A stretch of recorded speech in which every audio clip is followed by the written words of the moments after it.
यांच्या घरी, तसेच शिवसेनेचे माजी नगरसेवक रामभाऊ कदम व त्यांच्या सहकाऱ्यांवर सातत्यानं पोलिसांनी सकाळी रात्री अपरात्री जाणे, त्यांच्या घराची झडती घेणे,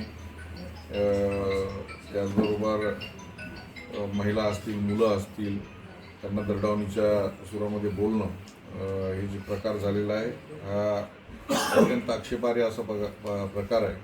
तर म्हणजे आमदार हे कॉन्स्टिट्यूशनल एक संवैधानिक पद आहे आणि आमदारावर कुठलीही कारवाई करायची असेल तर आमदारांचा एक प्रिव्हिलेज आहे की विधानसभा अध्यक्षाकडनं त्याची परवानगी घ्यायला पाहिजे.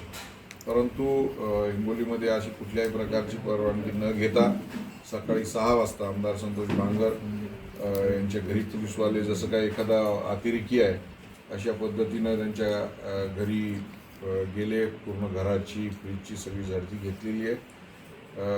काय सापडलं त्यांना? गाजरन टमाटे त्या फ्रीजमध्ये. तर या संदर्भामध्ये माननीय एकनाथ शिंदेसाहेब यांनी सुद्धा गंभीर दखल घेतलेली आहे. मी स्वतः नांदेडचे आयजी शहाजी उमापसाहेब यांच्याशी बोललेला आहे आणि आज माननीय मुख्यमंत्री संध्याकाळच्या वेळेस नांदेडमध्ये आहेत.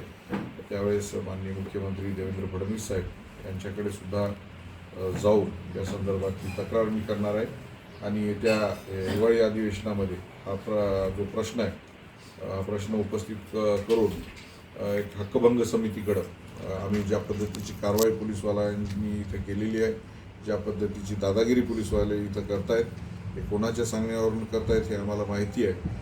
निवडणुका ह्या 4 दिवसाच्या असतात, परंतु संबंध हे आयुष्यभराचे असतात.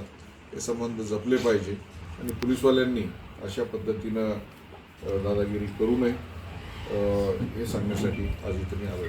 तुम्ही म्हणताय की कुणाच तरी सांगणं